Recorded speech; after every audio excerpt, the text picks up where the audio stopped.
Pemirsa, salam sukses selalu. Selamat bertemu kembali di channel Malaka Online.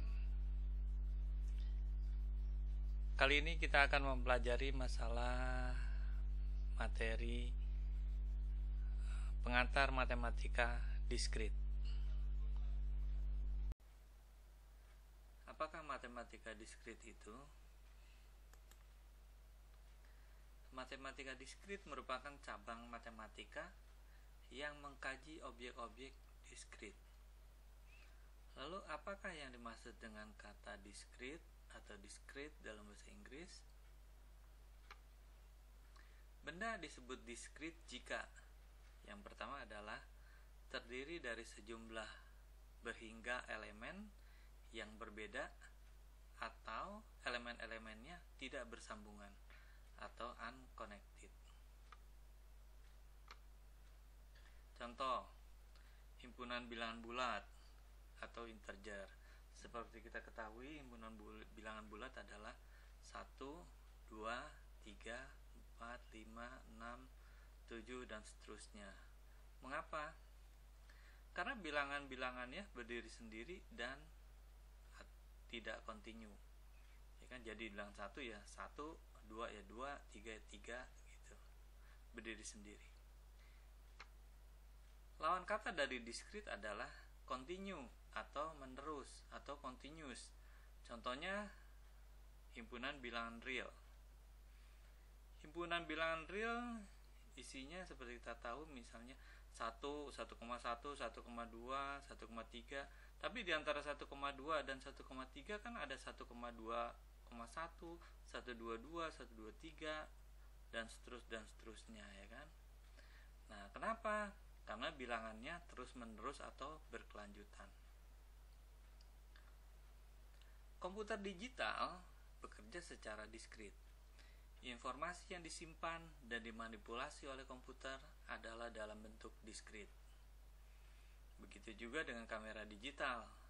Kamera digital menangkap gambar secara analog, lalu direpresentasikan dalam bentuk diskrit berupa kumpulan piksel atau grid. Nah, setiap piksel adalah elemen diskrit dari sebuah gambar. Nah, ini adalah bentuk contohnya. Ini gambarnya, tapi sebetulnya di dalam penyimpanannya dia dalam bentuk kotak-kotak. Semuanya dipecah menjadi kotak-kotak. Contoh diskrit versi continue. Nah, ini ada gambar sinyal continue dan ini gambar sinyal diskrit. Bedanya seperti kita lihat, kalau continue gambarnya terus menerus berkelanjutan ya kan, tidak terputus-putus. Beda dengan sinyal diskrit. Sinyal diskrit terdiri atas titik-titik. Ini titik-titik pencapaian dari sinyal. Makanya dia punya gambar sebetulnya nggak bisa mulus ya kan. Jadi dia dari satu titik ke titik lain bersambungan. Nah, kalau dilihat dari sinyalnya seperti ini. Ini adalah sinyal analog ya kan, atau sinyal continue ya kan. Nah, ini sinyal digital. Sinyal digital terdiri dari ini satu kotak di bawah. Nah, ini contohnya adalah sinyal digital dalam bentuk clock. Mengapa kita mempelajari matematika diskrit? Ada beberapa alasan mengapa kita belajar matematika diskrit. Yang pertama adalah mengajarkan mahasiswa untuk berpikir secara matematis. Yang jadi artinya kita bisa mengerti argumen matematika, lalu mampu membuat argumen matematika. Yang kedua, matematika diskrit memberikan landasan matematis untuk kuliah-kuliah lain di informatika, seperti algoritma, struktur data, basis data, otomata dan teori bahasa formal, jaringan komputer, keamanan komputer, sistem operasi, teknik kompilasi, dan lain sebagainya. Tujuan kuliah matematika diskrit antara lain adalah, yang pertama adalah penalaran matematik atau mathematical reasoning. Mampu membaca dan membentuk argumen matematik. Ini materinya ada di logika.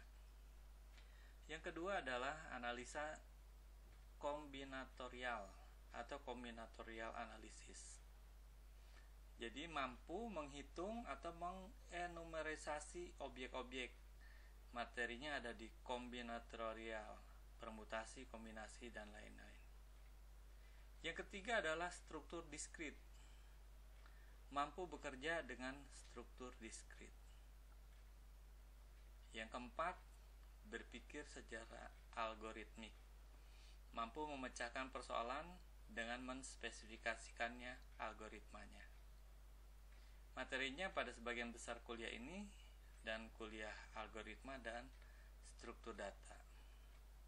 Yang kelima, aplikasi dan permodelan. Mampu mengaplikasikan matematika diskrit pada hampir setiap area bidang studi dan mampu memodelkan persoalan dalam rangka problem solving skill. Peran matematika diskrit.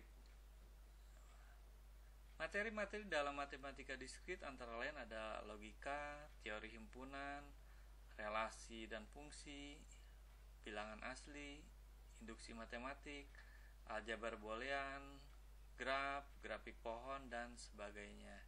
Ini materi-materi yang ada di matematika diskrit. Contoh permasalahan dalam matematika diskrit. Contoh persoalan di dalam matematika diskrit antara lain seperti yang pertama adalah berapa banyak kemungkinan jumlah password yang dapat dibuat dari 8 karakter. Yang kedua, bagaimana nomor ISBN sebuah buku divalidasi. Yang ketiga, berapa banyak string binir yang panjangnya 8 bit yang mempunyai bit 1 sejumlah ganjil. Yang lainnya ada yang keempat, bagaimana menentukan lintasan terpendek dari satu kota A ke kota B. Yang kelima, buktikan bahwa perangko senilai N rupiah, di mana N lebih besar atau sama dengan dari 8, dapat menggunakan hanya perangko 3 rupiah dan 5 rupiah saja. Yang keenam, diberikan 2 buah algoritma untuk penyelesaian sebuah persoalan. Algoritma mana yang terbaik? Yang ketujuh, bagaimana rangkaian logika untuk membuat peraga digital yang disusun oleh 7 buah batang atau bar? Yang kedelapan, dapatkah kita melalui semua jalan di sebuah komplek perumahan tepat hanya sekali dan kembali lagi ke tempat semula? Nomor 9, makanan murah tidak enak, makanan enak tidak murah. Apakah kedua pernyataan tersebut menyatakan hal yang sama? Nah, itu adalah sebagian dari permasalahan di dalam yang dapat diselesaikan dalam matematika diskrit. Berikut ini adalah buku-buku referensi yang dipergunakan, ya kan? Ada Kenneth Rosen, ada Rinaldi Munir, ada Richard Johnson-Bow, ya kan? Kalian bisa pelajarin. Oke, pertemuan kali ini cukup sampai di sini dulu. Sampai kita ketemu di materi selanjutnya. Jangan lupa ya di subscribe. Sekian, terima kasih.